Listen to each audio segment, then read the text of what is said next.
പ്രേംലാലെ, chess ഒരു കായിക വിനോദമാണെന്ന് ചോദിച്ചാൽ കായിക വിനോദമാണ്, കായികമായിട്ടുള്ളതല്ല. ഏതായാലും ഗെയിമുമല്ല, ബുദ്ധിപരമായിട്ട് ഉള്ള ഒരു സാധനമാണ്. നമ്മുടെ തലച്ചോറിന് ഒരു നല്ല ബുദ്ധിവ്യായാമം ഉണ്ടാകുന്ന ഒരു സാധനമാണ്. ഏതായാലും ഇന്ത്യയിൽ പ്രാചീന കാലത്തെ തുടങ്ങിയ ഒരു വിനോദമാണ് ഈ ചെസ് എന്ന് പറയുന്നത്. അത് ഇങ്ങനെ കാലങ്ങൾ ഇത്രയുമായിട്ട്, അതായത് എത്രയെങ്കിലും ചന്ദ്രഗുപ്ത മൗര്യൻ്റെ കാലത്ത് ചാണക്യൻ മന്ത്രിയായിരിക്കുമ്പോൾ കളിച്ചായിട്ടൊക്കെയാണ് നമ്മൾ ചരിത്രം വായിക്കുന്നത്.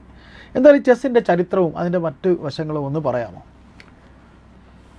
അതൊരു പൂർണ്ണമായിട്ടൊരു ഗെയിമാണ്. ശാരീരിക അധ്വാനം ഇല്ലാത്ത, എന്നാൽ മാനസികമായ, തലച്ചോറിന് ഒരുപാട് പണിയുള്ള ഒരു മത്സര ഇനമാണ്. ഇപ്പോൾ ചെസ്സിനെ കുറിച്ച് പ്രാഥമികമായ ധാരണകളില്ലാത്തവരുടെ അറിവിലേക്ക് ഒന്ന് പറഞ്ഞു തരാം. ഇതൊരു സമചതുര ബോർഡിൽ ചെയ്യുന്ന ഒരു മത്സര ഇനമാണ്. 64 സമചതുരങ്ങൾ ചേരുന്നതായിരിക്കും ഒരു ചെസ് ബോർഡ്. അത് കറുപ്പും വെള്ളയും നിറത്തിലായിരിക്കും, ഇടകലർന്നായിരിക്കും ആ സമചതുരങ്ങൾ ക്രമീകരിക്കുക. പിന്നെ 16 കരുക്കൾ വീതമായിരിക്കും മത്സരാർത്ഥികൾ, 2 പേർക്ക് ഇതിൽ കളിക്കാൻ പറ്റുള്ളൂ. 2 പേർക്കും 16 കരുക്കൾ.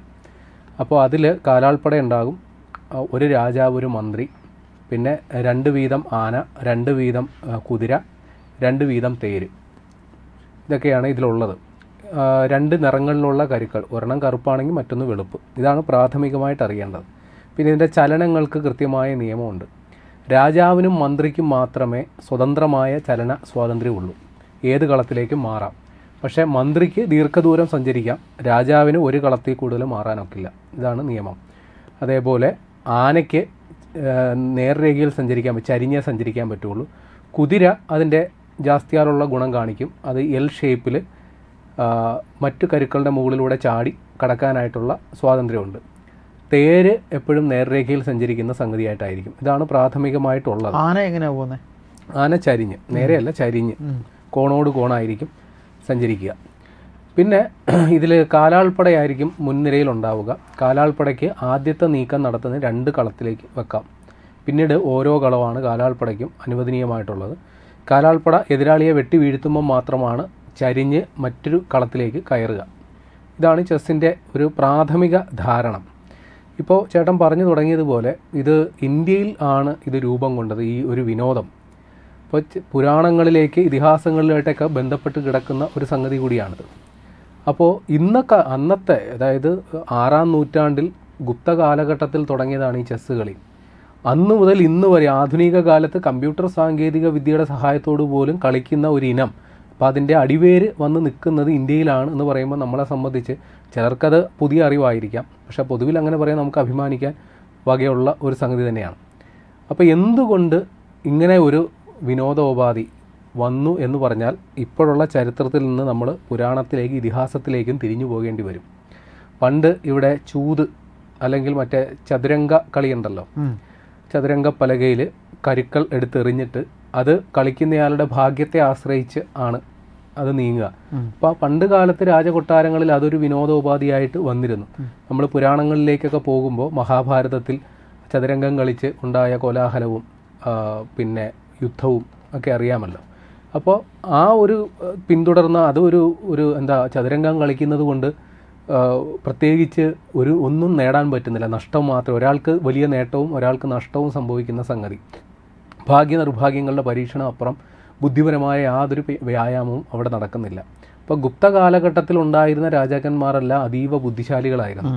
അത് നമ്മുടെ ചരിത്രം പരിശോധിക്കുമ്പോൾ മനസ്സിലാകും. അന്ന് കണ്ടെത്തിയ പല കാര്യങ്ങളും ഇന്നും നമുക്ക് ചിന്തകൾക്ക് അപ്പുറത്തുള്ള കാര്യങ്ങളൊക്കെ അന്ന് അവർ വിഭാവനം ചെയ്യുക, നടപ്പിലാക്കുകയൊക്കെ ചെയ്തിട്ടുണ്ട്. അപ്പോൾ അന്നത്തെ രാജാക്കന്മാർ നിർദ്ദേശം കൊടുത്തതനുസരിച്ച് ബുദ്ധിപരമായ ഒരു എക്സർസൈസ് അത് വേണം, അതിന് വേണ്ടിയിട്ട് തയ്യാറാക്കപ്പെട്ടതാണ് ഈ ചെസ് എന്ന് പറയുന്ന സംഗതി. അപ്പോൾ അന്ന് ഇത് ചെസ് എന്നല്ല അറിയപ്പെട്ടത്, അതിൻ്റെ പേര് അഷ്ടാപദം എന്ന പേരിലാണ് അറിയപ്പെട്ടത്. ബാക്കിയെല്ലാം സെയിം. അപ്പോൾ അന്ന് ഒരു നമ്മുടെ യുദ്ധസന്നാഹം തന്നെയാണ് അവർ ഒരുക്കി വെച്ചിരുന്നത്. അന്ന് യുദ്ധമുന്നണിയിൽ ഉള്ള പട എന്ന് പറഞ്ഞാൽ കാലാൾപ്പടയുണ്ട്, ആനപ്പട, കുതിരപ്പട, തേര്, മന്ത്രി, രാജാവ്. ഈ രീതിയിലാണത് ക്രമീകരിച്ചിരുന്നത്. ഇപ്പോൾ ചുരുക്കി പറഞ്ഞാൽ 2 ഭാഗമായിട്ട് 2 നിറത്തിലുള്ള കരുക്കളിൽ നിന്ന് കളിക്കുമ്പോൾ രക്തച്ചൊരിച്ചിലില്ലാത്തൊരു യുദ്ധ പരിശീലനം ആണ് അവർ നടത്തിക്കൊണ്ടിരുന്നത്.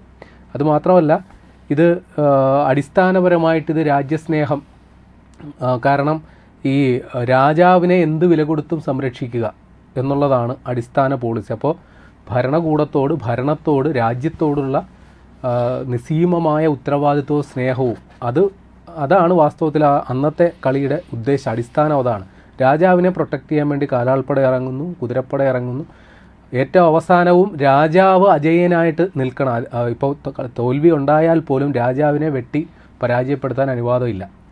ചെസ്സ് കളിയിൽ ചെക്ക്മേറ്റ് എന്നാണ് ഇന്നത്തെ കാലത്ത് അറിയപ്പെടുക. ചെക്ക് പറഞ്ഞ് രാജാവിനെ പൂട്ടുക എന്നല്ലാണ്ട് രാജാവിനെ വധിക്കാൻ അന്നത്തെ കാലത്തും അനുവാദമില്ല, ഇന്നത്തെ കാലത്തും അനുവാദമില്ല.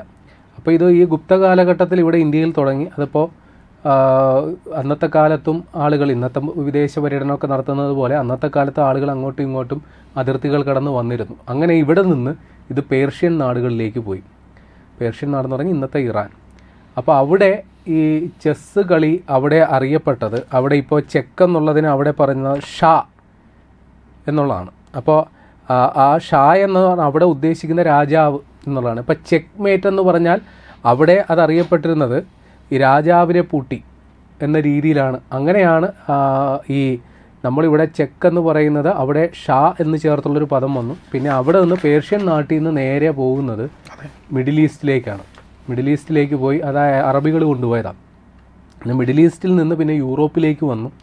യൂറോപ്പിൽ നിന്ന് കറങ്ങിത്തിരിഞ്ഞ് ബ്രിട്ടീഷ് രാജവംശം കറങ്ങിത്തിരിഞ്ഞ് ഇന്ത്യയിലേക്ക് വരുമ്പോൾ ഈ ചെസ്സിന് ഒരു രൂപരേഖ, ഒരു നിയമാവലിയൊക്കെ ആയിട്ടാണ് അവർ വരുന്നത്. അപ്പോൾ 1880 ബ്രിട്ടീഷ് ചെസ് അസോസിയേഷൻ ഒരു നിയമം കൊണ്ടുവന്നു. അപ്പോൾ അതിനുശേഷമാണ് ഒരുപാട് നിയമങ്ങൾ, അതേപോലെ കൊൽക്കത്തയിൽ ഒരു അക്കാദമിയൊക്കെ അവർ തുടങ്ങിയിരുന്നത് ആ കാലത്ത്. അപ്പോൾ ആ ബ്രിട്ടീഷ് ചെസ് അസോസിയേഷൻ്റെ നിയമപ്രകാരമാണ് ഈ വെള്ളക്കരു, കറുത്ത കരു, അതിൽ വെള്ളക്കരു ആണ് ആദ്യം നീക്കുക എന്നുള്ള കാരണം വന്നത്. കാര്യം 86 ഒരു ലോക ചാമ്പ്യൻഷിപ്പ് ആദ്യമായിട്ട് നടപ്പിലാക്കി. അപ്പോൾ അന്ന് ഈ വെള്ളക്കരു ആദ്യം നീക്കൽ തുടങ്ങിയത് അന്നാണ് ഔദ്യോഗികമായിട്ട്. അപ്പോൾ അതിനു മുമ്പ് വരെ ഏത് കരു ആര് തിരഞ്ഞെടുക്കണം എന്നുള്ളത് തീരുമാനിക്കപ്പെട്ടത് ഒന്നെങ്കിൽ ടോസ് ഇട്ടിട്ട് അല്ലെങ്കിൽ ഇങ്ങനെ കയ്യിൽ ഒളിപ്പിച്ച് വെച്ചിട്ട് തിരഞ്ഞെടുക്കാൻ പറയും. തുറന്നു നോക്കുമ്പോൾ വെള്ളക്കരു ആണെങ്കിൽ അത് ഏത് കളിക്കാരനാണ് അയാളത് കളിക്കുക എന്നുള്ളതാണ്. പിന്നെ ഇന്നത്തെ കാലത്ത് വരുമ്പോൾ ഈ ടൂർണമെൻറ്റുകളിലടക്കം കമ്പ്യൂട്ടർ സഹായത്തോടു കൂടിയാണ് ഓരോ കളിക്കാരൻ്റെയും ഏത് കരു ഉപയോഗിച്ച് കളിക്കുക എന്നുള്ളത് തീരുമാനിക്കപ്പെടുക. ഇപ്പോഴത്തെ ഒരു അനാലിസിസ് വെച്ചിട്ട് വെള്ളക്കരു ഉപയോഗിച്ച് കളിക്കുന്ന കളിക്കാരന് ഒരു നേരിയ ആനുകൂല്യമുണ്ട് എന്നുള്ളതാണ്. കാരണം അഗ്രസീവായിട്ട് നീങ്ങാം, ആദ്യത്തെ ചൂട് വെക്കുന്നയാളെന്ന രീതിയിൽ. അതായത് ഒരു വിജയ ശതമാനം നോക്കുമ്പോൾ ഒരു 52 മുതൽ 55% വരെ വിജയ ശതമാനം വെള്ളക്കരു ഉപയോഗിച്ച് കളിക്കുന്നയാൾക്കാണ് എന്നാണ് പൊതുവെ ഇവർ മനസ്സിലാക്കി വെച്ചിരിക്കുന്നത്. ഏതായാലും എന്തുകൊണ്ട് ഒരു ചെസ്സ് കളി അതിനെ നമ്മൾ പ്രോത്സാഹിപ്പിക്കണം എന്ന് പറയുന്നതിന് ഒരുപാട് കാരണങ്ങളുണ്ട്. അപ്പോൾ അതുകൊണ്ട് അതൊരു മാനസിക വ്യായാമം എന്ന നിലയിൽ, കാരണം ബുദ്ധി ഉപയോഗിച്ച് കളിക്കേണ്ട ഒരു പ്രക്രിയയാണ്. അതുകൊണ്ട് മാത്രമല്ല, നമ്മൾ സാധാരണഗതിയിൽ മനുഷ്യൻ ചിന്തിക്കുകയും പ്രവർത്തിക്കുകയും ചെയ്യുന്ന അവൻ്റെ തലച്ചോറിൻ്റെ ഒരു ഭാഗം ഉപയോഗിച്ചിട്ടാണെന്നാണ് പൊതുവിൽ നമ്മൾ മനസ്സിലാക്കി വെച്ചിരിക്കുന്നത്. പക്ഷേ ചെസ്സ് കളിയിൽ ഒരേ സമയം സ്വയം നമ്മുടെ കളികൾ ആസൂത്രണം ചെയ്യുകയും എതിരാളിയുടെ കളിയെക്കുറിച്ച് ചിന്തിക്കുകയും പ്രവർത്തിക്കുകയും അങ്ങനെ ഒരേ സമയം നമ്മുടെ തലച്ചോറിനെ മൾട്ടി ടാസ്കിങ് ചെയ്തിട്ടാണ് ചെയ്യുന്നത്. അപ്പോൾ തലച്ചോറിൻ്റെ രണ്ട് ഭാഗവും ഒരേപോലെ പ്രവർത്തിപ്പിക്കുന്ന ഒരു വിനോദോപാധി എന്ന നിലയിലാണ് ചെസ്സിനെ നമ്മൾ വിലയിരുത്തുന്നത്. ഇതുകൂടാതെ ഇത് ബുദ്ധിവികാസത്തിന് വളരെ നല്ലതാണ് എന്ന് പറയപ്പെടുന്നു. കൂടാതെ ഏകാഗ്രത വർദ്ധിപ്പിക്കാൻ നല്ലതാണ്, ശ്രദ്ധ കേന്ദ്രീകരിക്കാൻ നല്ലതാണ്, പ്രശ്നപരിഹാര ശേഷി. ഇപ്പോൾ എതിരാളിയായിട്ട് കളിക്കുമ്പോൾ നമ്മളെ പൂട്ടാനായിട്ട് അവനും നോക്കൂല. അപ്പോൾ ഒരു പ്രശ്നത്തിലകപ്പെട്ടാൽ അവിടെ നിന്ന് എങ്ങനെ ചാടിപ്പോകാം, അതിനെക്കുറിച്ചൊക്കെ ഒരു പരിശീലനം ശ്രദ്ധിക്കാൻ നല്ലതാണ്. പിന്നെ ഓർമ്മശക്തി, എതിരാളി നേരത്തെ നടത്തിയ മൂവ്മെൻറ്റ് ഏതാണ് അതിനെക്കുറിച്ചൊക്കെ നമ്മൾ ഓർത്തിരിക്കണം. പിന്നെ ക്ഷമ, അവൻ്റെ ഒരു വീഴ്ചയ്ക്ക് വേണ്ടിയിട്ട്, ഒരു അബദ്ധം ചെയ്യുന്നതിന് വേണ്ടി ക്ഷമയോടെ കാത്തിരിക്കുക. പിന്നെ അടിസ്ഥാനപരമായിട്ട് പഠന നിലവാരം, കാര്യം തലച്ചോറ് നിരന്തരമായി പ്രവർത്തിക്കുന്നത് കൊണ്ട് തന്നെ പഠന നിലവാരം ഉയർത്താനും സാധ്യതയുണ്ട്. പിന്നെ ഗണിതപരമായിട്ടും സഹായമുണ്ട്. കാരണം ഓരോ കരുക്കൾക്കും നിശ്ചിത പോയിൻ്റ് ഉണ്ട്. ഇപ്പോൾ മന്ത്രിക്ക് 9 പോയിൻ്റൊക്കെയാണ് പറഞ്ഞേക്കുന്നത്. അപ്പോൾ പിന്നെ 5 പോയിന്റ് 4 പോയിന്റ് അങ്ങനെ വെട്ടിയാലാണോ? അതെ, അത് നമ്മൾ കിട്ടുകയാണെങ്കിൽ എതിരാളിയുടെ നിന്ന് നമുക്ക് 9 പോയിന്റ് ഒറ്റയടിക്ക് കിട്ടും. അപ്പോൾ ഓരോ കരുക്കൾ ഈ കാലാൽപ്പടയ്ക്ക് പോയിന്റ് ഉണ്ട്. അതെ, ഓരോന്നിനും ഓരോ പോയിന്റ് ഉണ്ട്. അപ്പോൾ നമ്മൾ എത്ര പോയിന്റ് കിട്ടി, എത്ര പോയിന്റ് വേണം, അല്ലെങ്കിൽ എതിരാളിക്ക് അങ്ങനെ നിരന്തരം നമ്മളിങ്ങനെ കാൽക്കുലേഷനൊക്കെ ചെയ്യുന്നത് കൊണ്ട് നമ്മുടെ ഗണിതപരമായിട്ടുള്ള എന്താ പറയുക ആ ഒരു എക്സർസൈസ് നടക്കുന്നു. നമ്മുടെ IQ ലെവൽ, അതായത് IQ എന്ന് പറഞ്ഞാൽ ഇൻ്റലിജൻസ് എന്നാണ് ഉദ്ദേശിക്കുന്നത്, ബുദ്ധി വികാസം ഒക്കെ ഉണ്ടാകും എന്ന് പറയുന്നുണ്ട്. അപ്പോൾ എന്തുകൊണ്ട് നോക്കിയാലും ഇപ്പോൾ കുട്ടികളെ സംബന്ധിച്ച് അല്ലെങ്കിൽ കുറച്ചുകൂടി മെൻ്റലി നമ്മൾ ട്രെയിൻ ചെയ്യണമെന്ന് ആഗ്രഹിക്കുന്നവരെ സംബന്ധിച്ചുള്ള ഏറ്റവും ബെസ്റ്റ് ഓപ്ഷൻ എന്ന നിലയിലാണ് ചെസ്സിനെ പരിഗണിക്കുന്നത്. ഇപ്പോൾ ചെസ്സ് പലതരത്തിലുണ്ട്. ഒരു പണ്ട് കാലത്ത് ചെസ്സിന് സമയനിഷ്ഠ ഉണ്ടായിരുന്നില്ല. നമ്മൾ പങ്കെടുക്കുന്നവരുടെ സമയവും സൗകര്യം അനുസരിച്ച് വേണമെങ്കിൽ അത് എത്ര മണിക്കൂർ വേണമെങ്കിലും നീണ്ടു പോകുമായിരുന്നു. പിന്നീട് ഇപ്പോൾ ക്ലാസിക്കൽ ചെസ് എന്ന് പറഞ്ഞൊരു സംഗതി വന്നു. അപ്പോൾ അത് പ്രകാരം ആദ്യത്തെ 40 മൂവ്മെൻറ്റ് നടത്തുന്നതിന് 90 മിനിറ്റാണ് അതായത് 1.5 മണിക്കൂർ ആണ് അനുവദിച്ചു കൊടുക്കുക. അതിനുശേഷം ഉള്ള 30 മിനിറ്റ് അടുത്തുള്ള മൂവ്മെൻറ്റുകൾക്ക് വേണ്ടി ക്രമീകരിച്ചിട്ടുണ്ട്. അങ്ങനെ മൊത്തം 2 മണിക്കൂർ കൊണ്ടാണ് ഒരു ക്ലാസിക്കൽ ചെസ്സ് പൂർത്തിയാക്കേണ്ടത്. എന്നാൽ റാപ്പിഡ് ചെസ് എന്ന് പറഞ്ഞൊരു സാധനം പരമാവധി 1 മണിക്കൂറാണ് സമയം കൊടുക്കുക. അതിനുള്ളിൽ നമ്മൾ ആ മത്സരം പൂർത്തിയാക്കിയിരിക്കണം. അപ്പോൾ ആ മത്സരത്തിൻ്റെ അതായത് 2 കൂട്ടരും അവരവരുടെ മൂവ്മെൻറ്റ് നടത്തുന്നതിനനുസരിച്ച് തൊട്ടിപ്പുറത്ത് ഒരു ചെസ് ക്ലോക്ക് എന്ന് പറഞ്ഞൊരു സംഗതിയുണ്ട്. അതിൽ പ്രസ് ചെയ്തുകൊണ്ടേയിരിക്കണം. അപ്പം നമ്മൾ ആ സമയക്രമം പാലിക്കുക എന്നുള്ളത്, അതായത് ഒരേ സമയം നമ്മൾ ഒരേ സമയം ചെസ്സ് കളിക്കുന്നതിനോടൊപ്പം നമ്മുടെ സമയനിഷ്ഠയും ഉറപ്പുവരുത്തുക എന്നുള്ളത് കൂടിയുണ്ട്. അപ്പം അത്തരം രീതിയിലോടുകൂടി അപ്പം സമയനിഷ്ഠ നമുക്ക് പാലിക്കാൻ പറ്റിയില്ലെങ്കിൽ നമ്മുടെ പരാജയത്തിൽ ആ വിധിയെ അത് ബാധിക്കും. നമുക്ക് ആ സമയത്ത് അത് പൂർത്തിയാക്കിയില്ലെങ്കിൽ നമ്മൾ പരാജിതനായെന്ന് വിധിയിലിപ്പിക്കപ്പെടും. അപ്പോൾ ആ രീതിയിലും വരുന്നുണ്ട്. പിന്നെ ബ്ലിറ്റ്സ് ചെസ് എന്നും പറഞ്ഞാൽ അത് പരമാവധി 5 മിനിറ്റാണ്. 3 മുതൽ 5 മിനിറ്റ് വരെ സമയം കൊടുക്കുന്നുണ്ട്. പിന്നെ ബുള്ളറ്റ് ചെസ് എന്ന് പറയുന്നത് 1 മിനിറ്റ് കൊണ്ട് വിധി നിർണ്ണയിക്കാം. അപ്പോൾ പുരാതന കാലത്ത് ഇതൊരു എന്താ പറയുക, അവരൊരു യുദ്ധതന്ത്ര പരിശീലനത്തിൻ്റെ ഭാഗമായിട്ടോ അല്ലെങ്കിൽ ഒരു ബുദ്ധിവികാസം തന്നെ കണ്ടുകൊണ്ടോ തുടങ്ങിയ ഒരു ഏർപ്പാട് പിന്നീട് കാലാന്തരത്തിൽ നൂറ്റാണ്ടുകൾക്കപ്പുറം ഇന്നും നിലനിൽക്കുന്നു എന്ന് പറയുമ്പോൾ അന്നത്തെ ഇന്ത്യയിൽ ഇത് രൂപപ്പെടുത്തിയ ആൾക്കാർ എന്താണോ അവരുടെ മനസ്സിൽ കണ്ടതെന്ന് നമുക്ക് ഇപ്പോഴും ഒരു വ്യക്തതയില്ല. ഏതായാലും അവർ ചെയ്തു വെച്ച ആ എഫേർട്ട് അത് പാഴായിട്ടില്ല.